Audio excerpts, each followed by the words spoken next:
नमस्कार, साधना प्लस बिहार झारखंड देख रहे हैं आप। मैं हूं आपके साथ प्रगति चतुर्वेदी। खबरों की शुरुआत करेंगे, लेकिन उससे पहले एक नजर सबकी हेडलाइंस पर। साधना प्लस न्यूज का एक बार फिर से हुआ बड़ा असर। समस्तीपुर में तेल चोरी होने के टैंकर में लगी आग। सदर डीएसपी ने एफआईआर दर्ज की कार्रवाई।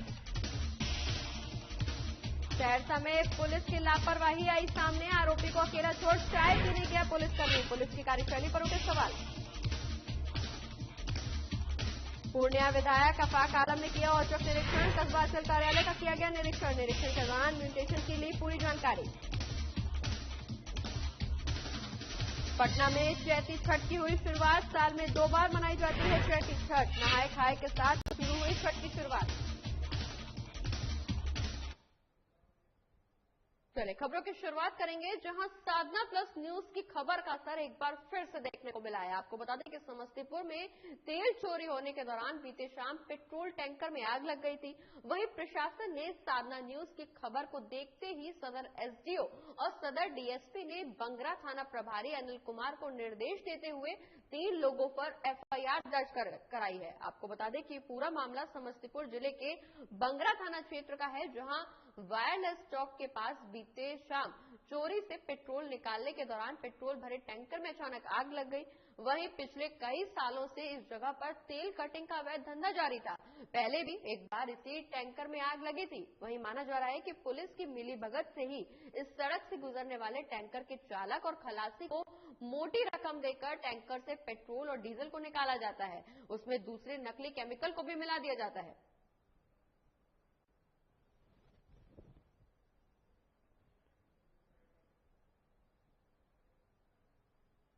बढ़ते आगे और अब बात सहरसा की करेंगे, जहां जिले में एक शराबी ने अपनी ईमानदारी दिखाई। दरअसल राज्य में पूरी तरह शराबबंदी कानून लागू है, बावजूद इसके लोग चोरी छिपे शराब का सेवन करते से बाज नहीं आ रहे।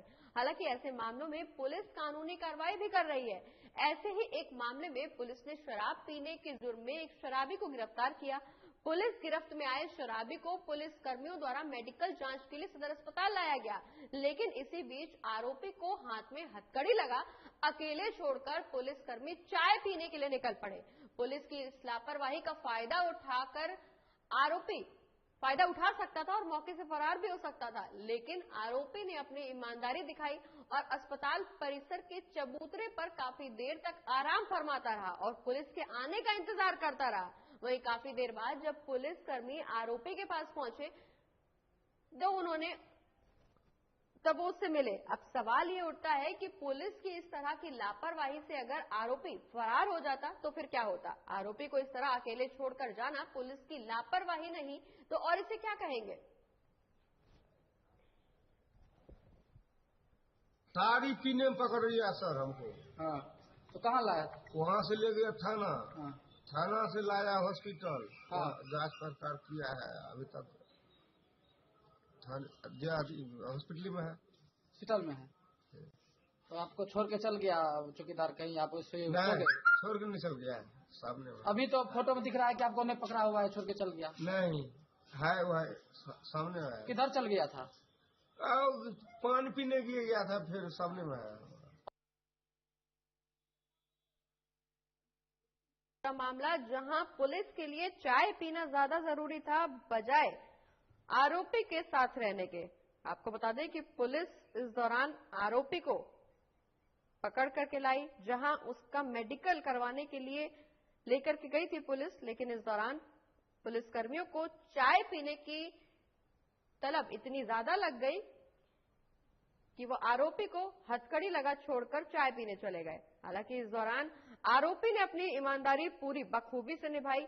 ईमानदारी दिखाते हुए आरोपी वहीं चबूतरे पर बैठकर पुलिसकर्मियों का इंतजार करता रहा। तस्वीरों में भी आप साफ तौर पर देख सकते हैं, जहां आरोपी पुलिसकर्मी का इंतजार कर रहा है और पुलिसकर्मी चाय पीने में, चाय की चुस्कियां लेने में मस्त नजर आ रहे हैं।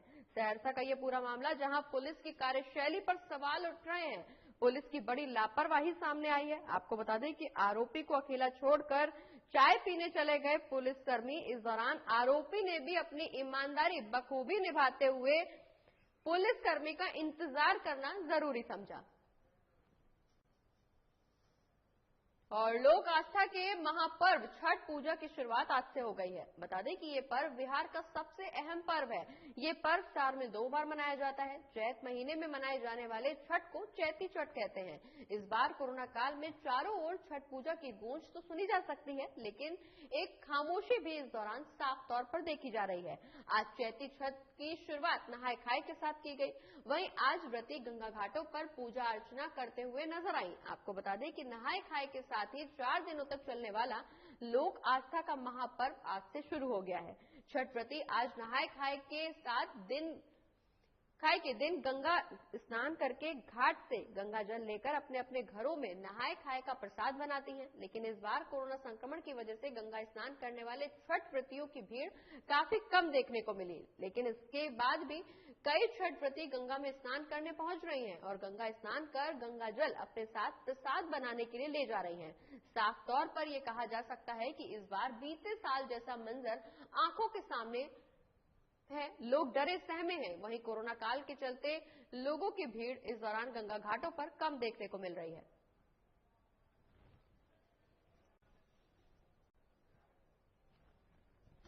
आज चैती छठ का पहला नहा खा दिन है। आज लोग स्नान ध्यान करेंगे और अरबाइन का भोजन करेंगे और कल जो है कि खरना होगा। कल दिन भर उपवास करके शाम में सब लोग खीर बनाएंगे, तब अपना खरना व्रत तोड़ेंगे। और ये हमारे हिंदुओं का हिंदुस्तान में सबसे बड़ा चैती छठ महापर्व माना गया है। आज से इनका बहुत महत्व है। मतलब आज से इनका शुभ पर्व ये होता है, स्टार्ट होता है। आज के दिन क्या है? आज का दिन नहाय खाए होता है। इनका मतलब नवरात्रा भी चालू है। नहाय खाए दिन क्या क्या करते हैं? नहाय खाए के दिन नहाय खाए मतलब स्नान करते हैं, सब पूजा करते हैं, पूजा पाठ करते हैं। और गंगा जल का कितना महत्व है? गंगा जल का महत्व तो बहुत है, उसका कोई बता नहीं सकता इनका जितना महत्व है। बढ़ते आगे, जहां देश में एक बार फिर कोरोना की दूसरी लहर के रूप में कोरोना संक्रमण बढ़ता जा रहा है। इस बार की महामारी पहले की अपेक्षा काफी घातक है। अपने को बचाते हुए अपने परिवार और समाज को भी इस बीमारी से हमें बचाना है। ये सभी बातें कस्बा विधायक अफाक आलम ने प्रखंड सह अंचल कार्यालय का औचक निरीक्षण के दौरान कही। उन्होंने सबसे पहले कस्बा अंचल कार्यालय का निरीक्षण किया। वहीं निरीक्षण के दौरान उन्होंने म्यूटेशन की भी पूरी जानकारी ली। वहीं ऑनलाइन म्यूटेशन के बारे में विस्तार से चर्चा की गई। बता दें कि इस दौरान म्यूटेशन के दौरान होने वाले दस्तावेजों की कमी को लेकर म्यूटेशन आवेदन को रद्द किए जाने पर चर्चा करते हुए उन्होंने कहा कि ऐसी व्यवस्था की जाए कि लोगों का म्यूटेशन के लिए दौड़ धूप और इधर उधर का चक्कर काटना बंद हो जाए।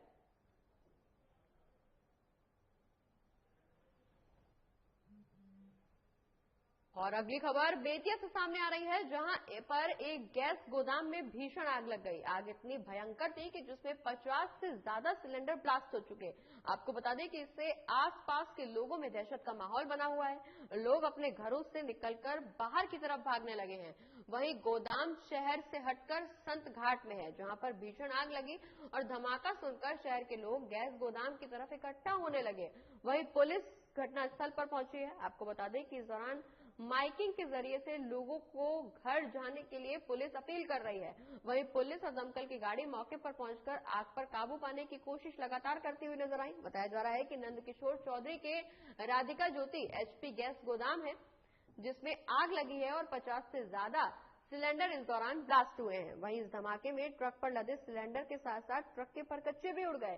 और लेकिन राहत की बात यह रही कि इस दौरान कोई जान माल की हानि नहीं हुई। वहीं इस पूरे मामले पर जिला पदाधिकारी कुंदन कुमार ने बताया कि दमकल की टीम और प्रशासन की टीम आग पर काबू पाने के लिए लगातार कोशिशें कर रही है।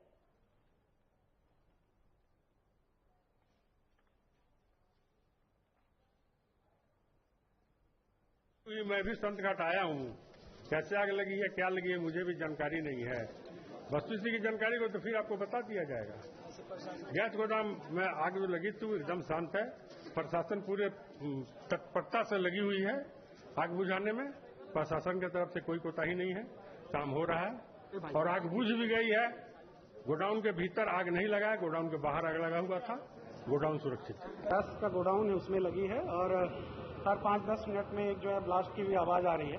तत्काल हम लोगों ने सारे जितने भी हमारे आपदा से जुड़े हुए जितने भी लोग हैं और जितने पदाधिकारीगण हैं सबको एक्टिवेट किया गया। और फायर ब्रिगेड जैसा कि आप देख सकते हैं बहुत ही अच्छा इन लोगों ने काम किया है। इसके साथ ही मेडिकल टीम को भी एक्टिवेट किया गया, सिविल सर्जन, मेडिकल कॉलेज सभी को किया गया, आसपास के सभी पीएचसीज को भी रेडी कराया गया। सारे एम्बुलेंसेस आप देख सकते हैं यहाँ पे रेडी पोजीशन में है। मोतिहारी से भी हेल्प किया गया और मोतिहारी से भी 3 फायर ब्रिगेड यहाँ पे मंगाए गए। जिले के जितने भी फायर ब्रिगेड थे उनको भी मोबिलाइज कर लिया गया। सारे पदाधिकारीगण भी जो है यहाँ पे आके काम कर रहे हैं। मिथिलांचल में त्योहारों की कमी नहीं है, लेकिन एक त्योहार यहाँ ऐसा भी है जो गांव के लोग एक दूसरे के साथ खूनी खेल के तौर पर खेलते हैं। जी हां, 10 गांव के बीच ये खूनी खेल खेला जाता है, जिसमें पत्थरबाजी, तीर कमान चलाना, गुलेटी चलाना और कई ऐसे हथियारों के साथ खेलना जिससे लोगों की जान चली जा रही है। आपको बता दें कि पिछले कई सालों से इस परंपरा को निभाया जा रहा है, जहां 10 गांव के लोग जुड़ शीतल पर्व में बर्री भात खाकर लड़ाई लड़ते हैं, जिससे इन लोगों की सेहत तंदुरुस्त रहती है। पूरा मामला मधुबनी जिले के मुख्यालय से सटे कलुआई राजनगर और राहिका प्रखंड के 10 ऐसी गांव का है, जहां लोग सालों से लड़ाई को परंपरा के रूप में निभाते हुए नजर आ रहे हैं। वहीं इस खूनी खेल में अगर किसी की हत्या भी हो जाती है तो पुलिस मुकदमा नहीं करती है और न ही मृतक के परिवार वाले भी किसी भी प्रकार के शिकायतें दर्ज करवाते हैं, जबकि प्रशासन के लोग इस खूनी खेल के लिए मुस्तैद रहते हैं। आपको बता दें कि इस खेल को 10 गांव में खेलने की परंपरा निभाई जाती है। वहीं हर साल इस जुड़ शीतल पर्व के दौरान ये खूनी खेल खेला जाता है। होते आ रहा है बड़ी भात खाने के बाद जो कि ठेपा उपा फेंकने से खाना वाना पच जाता है। हाँ, तो इसलिए लोग यहाँ आता है। हाँ, इसीलिए कि यहाँ आता है। हम लोग भी आते हैं, हर साल आते हैं, हर साल में एक बार आते हैं। प्रशासन से मना करते रहता है, नहीं करते, फिर इसका लोग कोई नहीं, फिर भी कोई मानता नहीं है। जो बड़ी भात खा का आता है ये बचाने के लिए खुद का ही आ ही जाता है, किसी तरीका से आ जाता है। प्रशासन को रोकने के बाद भी आ जाता है। और इसी के साथ यहाँ रुक रहे एक छोटे से ब्रेक के लिए। ब्रेक के उस पार पे बिहार झारखंड की तमाम बड़ी खबरों का सिलसिला रहेगा जारी।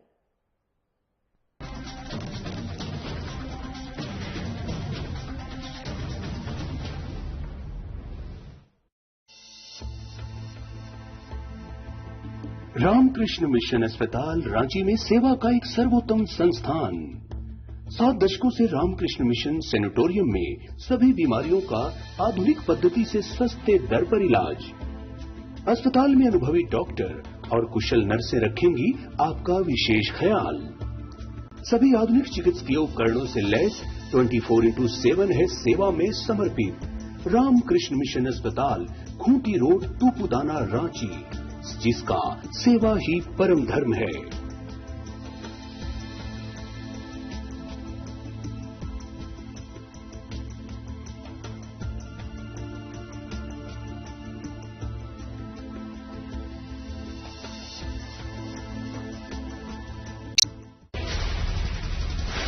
बिहार झारखंड के साथ देश दुनिया की हर बड़ी खबर देखिए फटाफट अंदाज में शाम 7:30 बजे। खबरें सुपरफास्ट सिर्फ साधना प्लस पर।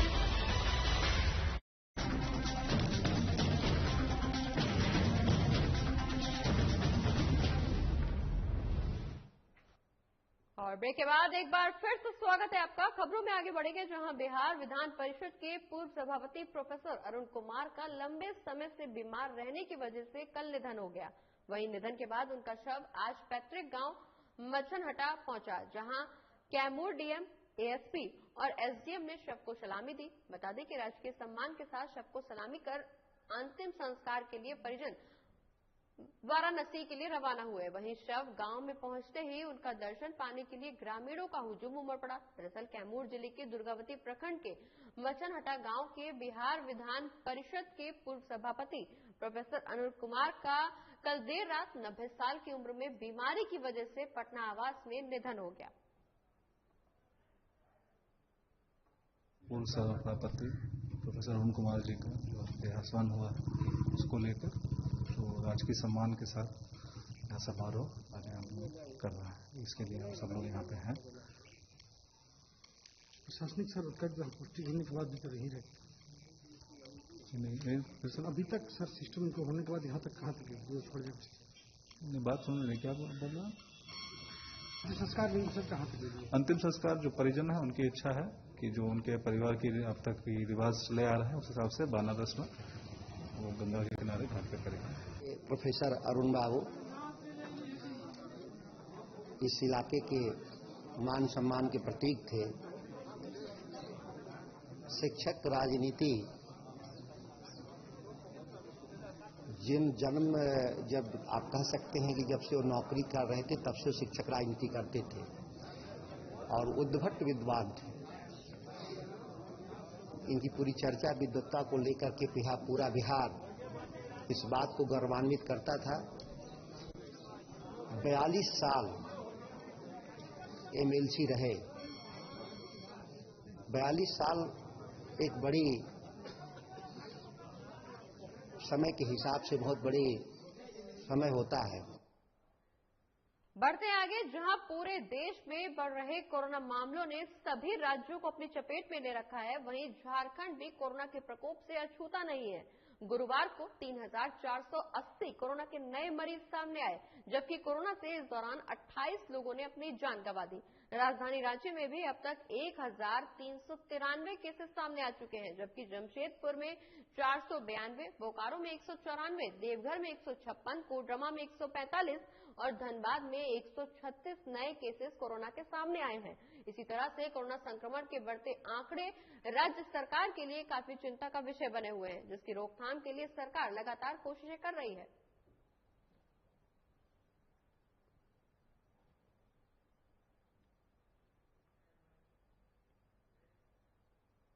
बंगाल चुनाव हो या कोरोना का बढ़ता ग्राफ, लगातार तेजस्वी यादव नीतीश सरकार पर हमलावर ही रहते हैं। ग्रामीण विकास मंत्री श्रवण कुमार ने तेजस्वी यादव को नसीहत देते हुए कुछ सार्थक और जरूरी सुझाव देने की नसीहत दी है। आपको बता दें कि श्रवण कुमार ने हमला बोलते हुए कहा कि तेजस्वी यादव सिर्फ लोकप्रियता के लिए कुछ भी बयानबाजी करते रहते हैं, इसलिए लोकप्रियता की बजाय तेजस्वी को जनता के लिए कुछ सुझाव देने की जरूरत है। इसी के साथ उन्होंने ये भी कहा कि बंगाल चुनाव में इस बार वहां की जनता धोखा देने वालों को सबक सिखाएगी। की जनता जो वहां के लोग हैं वो किस तरह का फैसला लेते हैं उनके निर्णय पर ही निर्भर करता है। लेकिन इतनी बात मैं जरूर कह सकता हूं कि बंगाल में 15 सालों में 20 सालों में जितना विकास होना चाहिए बंगाल का विकास नहीं हो सका। बंगाल में जो शांति कायम होना चाहिए, आपस में मिल्लत होना चाहिए, प्रेम होना चाहिए, वो नहीं है। इसके लिए जो भी सरकारें वहां की दोषी रही है उनके खिलाफ आक्रोश है और उस आक्रोश का खामियाजा वहां की सरकार को भुगतना पड़ेगा। कोरोना का कहर लगातार जारी है। ऐसे में पटना सहित बिहार के कई जिलों में शवों के अंतिम संस्कार के लिए भी जगह नहीं बच रही, जिसको देखते हुए पटना के जिलाधिकारी ने ये साफ कर दिया है कि अब पटना के लोगों को शवदाह गृह का इंतजार नहीं करना पड़ेगा, जिसके लिए 3 शवदाह गृह को शुरू करने के आदेश दिए गए हैं। वहीं जो शवदाह गृह मशीन खराब है उनका निरीक्षण कर जल्द चालू करने के आश्वासन भी दिए गए। इसी को लेकर जिलाधिकारी डॉक्टर चंद्रशेखर सिंह ने मीडिया में खबर चलने के बाद इसका निरीक्षण किया और नगर निगम आयुक्त को पत्र लिखकर उसे जल्द ठीक कराने की बात भी कही। हम लोगों ने इसका निरीक्षण किया था और उसमें पाया था कि आधे से अधिक जो विद्युत सौदागृह हैं वो खराब हैं। तो नगर आयुक्त पटना को हमने पत्र लिखा था और बात भी किया है और उनकी टीम लगी हुई है कि उसको सभी को फंक्शनल किया जाए। और शुरू में सिर्फ बांस घाट पर ये इस प्रकार का अंतिम संस्कार हो रहा था। अब हम लोगों ने 3 घाट को चिन्हित कर दिया, इसमें बांस घाट, गुलबी घाट और खाजे कला घाट जो पटना सिटी में है। तो अब इस प्रकार की भीड़ एक घाट पर नहीं हो रही है, हम लोग उसको नजर रख रहे हैं, किसी को असुविधा नहीं है। सन 1971 में हुए भारत पाकिस्तान के युद्ध में वीरगति को प्राप्त हुए लांस नायक एल्बर्ट एक्का की पत्नी बलमदीना एक्का का निधन हो गया है। आपको बता दें कि परमवीर चक्र से सम्मानित एल्बर्ट एक्का की पत्नी का स्वास्थ्य ठीक नहीं चल रहा था और बीती रात उन्होंने अपने आवास जारी में अंतिम सांस ली। वहीं परमवीर की पत्नी बलमदीना का अंतिम संस्कार जारी में किया जाएगा। परमवीर अल्बर्ट एक्का का धर्मपत्नी स्वर्गीय बलमदीना एक्का जी का निधन हो गया, उससे हमें बहुत दुख हो रहा है। कहे कि इतना बड़ा देश के लिए हमारे परमवीर अल्बर्ट एक्का जी 1971 में शहीद हुए थे और उनके चलते हमारे गांव में काफी विकास हो रहा है, काफी विकास बाकी है। बढ़ते आगे, जहां हाल ही में मुख्यमंत्री नीतीश कुमार ने कोरोना वैक्सीन की दूसरी डोज ले ली है। आपको बता दें कि मुख्यमंत्री IGIMS पहुंचे और वहां उन्होंने अपनी वैक्सीन की दूसरी डोज ली। मुख्यमंत्री के अलावा बिहार के दोनों डिप्टी CM यानी तारकिशोर प्रसाद और रेणु देवी ने भी इस दौरान कोरोना वैक्सीन की डोज ली है। इसके अलावा सरकार के वरिष्ठ मंत्री विजय कुमार चौधरी, विजेंद्र यादव ने भी कोरोना वैक्सीन की दूसरी डोज ली। बता दें कि पटना के IGIMS में मुख्यमंत्री के साथ कई मंत्री पहुंचे। उनके सचिव और बिहार के पूर्व मुख्य सचिव दीपक कुमार ने भी वैक्सीन की दूसरी डोज ली है। वहीं मुख्यमंत्री के प्रधान सचिव चंचल कुमार ने भी वैक्सीन की आखिरी डोज ले ली है। इस मौके पर बिहार के स्वास्थ्य मंत्री मंगल पांडे भी मौजूद रहे। बता दें कि अस्पताल के सुप्रिंटेंडेंट मनीष मंडल की मौजूदगी में और डॉक्टरों की टीम ने मुख्यमंत्री समेत कई मंत्रियों को ये वैक्सीन लगाई। वहीं मुख्यमंत्री ने इस दौरान कहा कि वैक्सीन की डोज बेहद जरूरी है। कुछ दिन पहले हम लोगों ने मीटिंग करके आप लोगों के सामने भी काफी देर बातचीत की है। ये तो दुनिया भर में ये स्थिति उत्पन्न हुई, अपने देश में भी और धीरे धीरे अपने राज्य में भी, और जिस तरह से तेजी से बढ़ रहा है तो एक एक चीज पर नजर रखते हुए और इसका टेस्ट ज्यादा से ज्यादा करवाना वही सबसे बड़ा उपाय है। जितना हम लोगों ने टेस्ट बढ़ाना शुरू किया है उसी से पता चलेगा, और खास करके RT-PCR का टेस्ट होगा तभी सबका जो पता चलता है। उसी क्षेत्र में हम लोग बहुत तेजी से आगे बढ़ रहे हैं। अब तो 1 लाख से भी आगे बढ़ना है, बढ़ना शुरू हुआ है, आगे भी कराएंगे, नंबर 1। और दूसरा जो टीकाकरण, ये टीकाकरण भी मैक्सिमम हम लोग करवाते रहेंगे ताकि लोगों पर इसका असर कम से कम पड़े। तो इसके लिए हम लोग दोनों तरफ काम कर रहे हैं। और एक सबसे खास बात यह है कि सब जगह फैल रहा है, तो आप जानते हैं कि हर राज्य के लोग दूसरे राज्यों में जाते हैं, रहते हैं, काम करते हैं, तो अपने यहाँ के लोग भी जाते हैं। अब वैसे लोग जो कहीं दूसरी जगह काम अब उनको दिक्कत हो रही है तो लौटते हैं। तो अब ये सिलसिला चलेगा, तो जो बाहर से आएंगे सबका जांच किया जा रहा है। बढ़ते आगे, जहां रामनवमी को लेकर तैयारियां शुरू हो गई हैं, जिसे लेकर जमशेदपुर के सोनारी थाना परिसर में शांति समिति की बैठक की गई, जिसमें तमाम अखाड़े के मुख्य लोग शामिल हुए। बता दें कि इस दौरान थाना प्रभारी और पदाधिकारियों को कई दिशा निर्देश भी दिए गए। वहीं कोरोना गाइडलाइंस का पालन कराने के लिए भी कहा गया। मौके पर DSP कमल किशोर सिंह, थाना प्रभारी रेणु गुप्ता भी मौजूद रहे।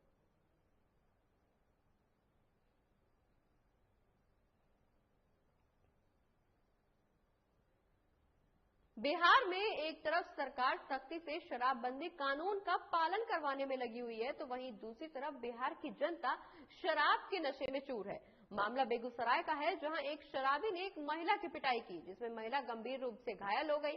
जानकारी के मुताबिक शराबी महिला के दरवाजे पर पहुंचा और उससे शराब पीने के लिए 500 रुपए की मांग की। वहीं महिला ने जब पैसे देने से इनकार कर दिया तो शराबी ने महिला की बेरहमी से पिटाई कर दी। फिर स्थानीय लोगों ने महिला को सदर अस्पताल में भर्ती कराया। वहीं महिला के परिजनों ने थाने में मामला दर्ज करवाया। बता दें कि पुलिस इस पूरे मामले में जांच में जुटी हुई है।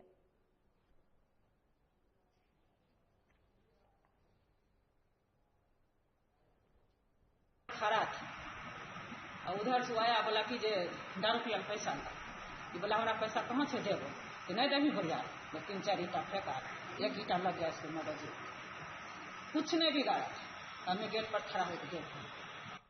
और अब बात जमशेदपुर की करेंगे, जहां पाइप फटने की वजह से लाखों लीटर पानी बर्बाद हो रहा है, लेकिन इसे देखने वाला वहां कोई नहीं है। जानकारी के मुताबिक गोविंदपुर जलापूर्ति योजना के तहत घर घर पानी का कनेक्शन दिया गया है, लेकिन अब वहीं कई जगह से पाइप फट गया है, जिसकी वजह से पानी बर्बाद हो रहा है और रोजाना लाखों लीटर पानी सड़कों पर बह रहा है, लेकिन किसी ने अब तक इसकी मरम्मत करने का जिम्मा नहीं उठाया। वहीं इस गर्मी में कई जगह नल भी खराब हो चुके हैं, जिससे स्थानीय लोगों को काफी परेशानियों का सामना करना पड़ रहा है।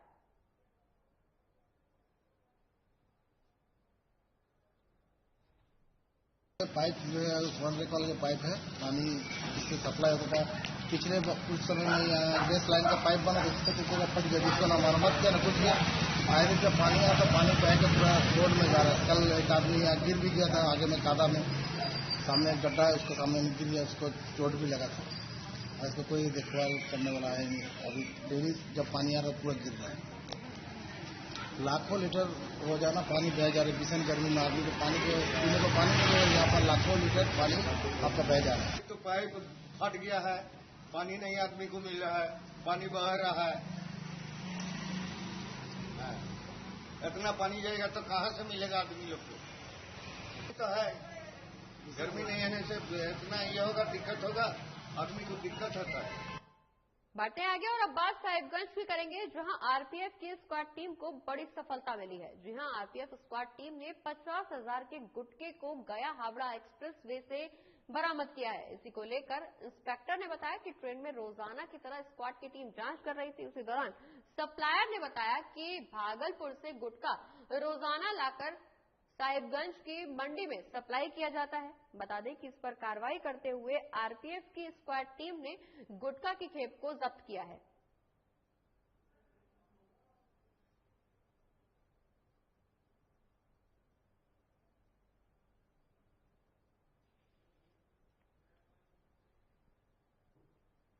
बढ़ते आगे, जहां नवादा कलेक्ट्रेट स्थित डीआरडीए भवन में डीएम यशपाल मीणा ने प्रेस कॉन्फ्रेंस की। आपको बता दें कि इस दौरान डीएम ने अपने संबोधन में कहा कि इस साल नवादा में रबी फसल की पैदावार अच्छी हुई है, जिसमें 30% की कटाई हो गई है। वहीं दलहन और तेलहन की कटाई पूरी हो चुकी है। उन्होंने कोरोना की वर्तमान स्थिति पर भी विस्तार से बताते हुए कहा कि जिले में पॉजिटिव केस 3,916 हैं, जिनमें एक्टिव केसेस 121 हैं। कोरोना से जिले में 30 लोगों की मौत हो चुकी है। वहीं राजौली अनुमंडल अस्पताल, नवादा सदर अस्पताल के अलावा बाल सुधार गृह मिलाकर लगभग 300 बेड के साथ साथ 6 वेंटिलेटर की व्यवस्था भी की गई है।